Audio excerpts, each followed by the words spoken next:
Ay, hello mga ka-joyness! Magluluto tayo ngayon ng mantika. Hindi, kumuha ako ng mantika. Magluluto tayo ng adobong manok at baboy sa gata. So, sisimulan ko muna ng pagpiprito. Kasi gusto ko piniriprito yung mga manok, patatas, ano pa ba? Wala na, no? Yun lang. Gusto ko nakaprito kasi para hindi siya malansat. Pag inadobo natin, hindi naman siya pritong-prito. Aalisin lang natin yung kaunting lansa niya. So, start na. Painit na tayo ng mantika. So, iprito na natin ang patatas. Yan.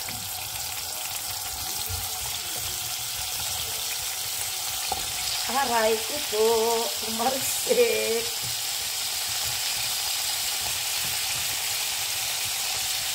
Kasi may tubig yung patatas eh. Kasi binababad namin pag hiniwa na para hindi siya mangitim. So, intayin na lang natin na maprito to and then saka na yung ano. So, lagay na natin ang ating manok. Prito na natin sila. Oh. Yan, kailangan pritong-prito ha. Medyo ano lang natin, ipapa-brown lang ng kaunti. So, itayin lang natin silang maprito. Okay, next, baboy naman ang ating ipiprito. Babrown lang natin ha, mga ka-joyness. Hindi siya pritong-prito ha. Kasi titigas ang laman niya.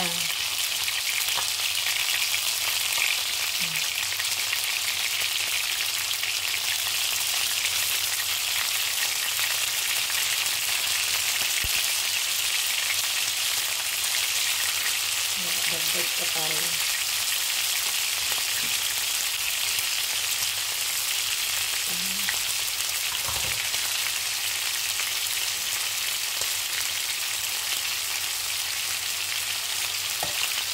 Okay, so hintayin muna natin mag-brown siya. Okay, so alisin na natin ngayon yung ating pork o yung baboy natin. Okay na siya, hindi na natin naman kailangan palutungin or what.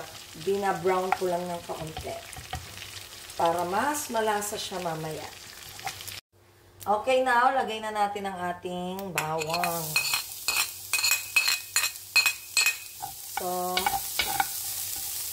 yan, ipa-brown lang din natin yan. Binawasan ko ng mantika mga ka-joyness kasi talagang lumabas yung mantika ng ating manok at baboy.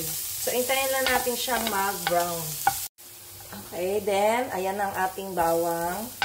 Lagay na natin yung ating pinritong manok at baboy. Yes.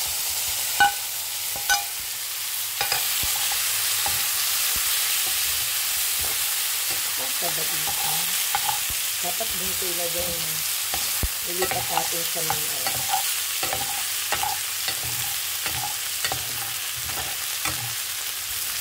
Okay, so hayaan natin mag-mix muna yung ating mga bawang, manok at baboy. Then ililipat natin siya sa isang mas malaking lalagyan para sa sabaw na ilalagay nito.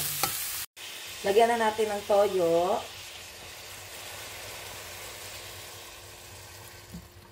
Ang ano, tansya-tansya lang ako maglagay. Nasa sa inyo na yan.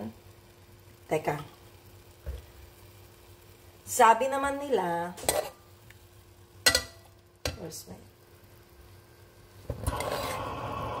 sabi nila hindi naman daw totoo na pag naglagay ng suka at hinalo ay hindi maluluto. Kasi sa tagal na naman nga namang pinakuluan yan, ano ba naman hindi magiging maluluto yung... Ito ay according sa isang chef. Para naman credible siya kasi masarap din naman siya magluto. Kala mo natikman yung luto eh.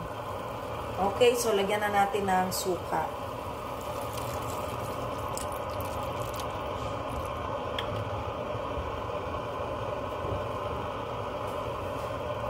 Then, lagyan natin ng oyster sauce.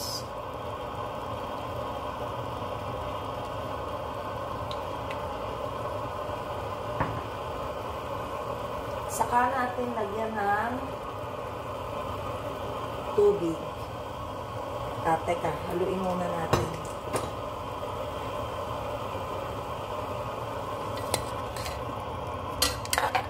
Ayan. Mix muna natin lahat ng sauce. Then, lagyan na natin ng water. Okay. Lagyan natin ng bay leaf o dahon ng laurel.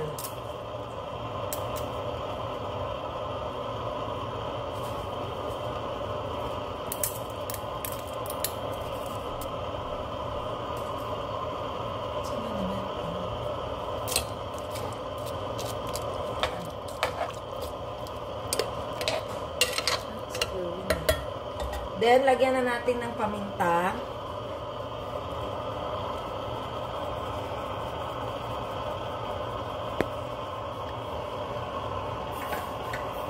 And then, buong paminta. Buong paminta, pero dinudurog din. Pero ito kasi medyo buo pa rin. Okay. Then, lalo na, nawawala ang aking panghalo. Sige. Okay, takpan muna natin. Medyo paigahin muna natin ang ating sabaw. Then, naglalagay ako ng sweet and spicy na ketchup. Yan ang twist natin sa ating adobo.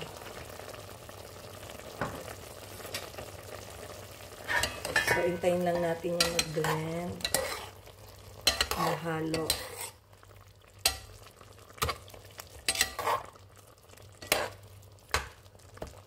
Then, maglalagay na tayo ng asukal.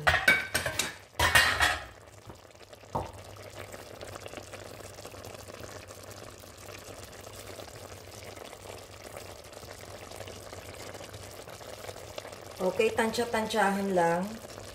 Siguro tama na yan kasi pag nilagyan natin ng gata, matamis din ang gata. May ina-add na flavor ang ating gata. Kaya tama lang yung ganyan. O yan, malapot ng ating sauce. So, kaunti pa ang kulo para mas lumapot pa. Saka natin ilalagay yung ating gata.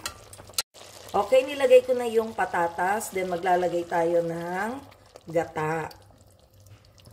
So, ito na mga ka-joiners ang ating ginatang adobo. Let's eat na.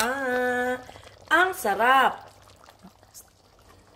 So, mga ka-joiners, tapos ang ating adobo sa gata. I will taste it. Kasi masarap ito sa kanin eh. Malasa. Lasang-lasa yung creaminess ng gata. So, try nyo ito mga ka-joiners ha, para maiba naman ang ating adobo. So, paano mga ka-joiners? Always remember, happiness is joy. Kainan na!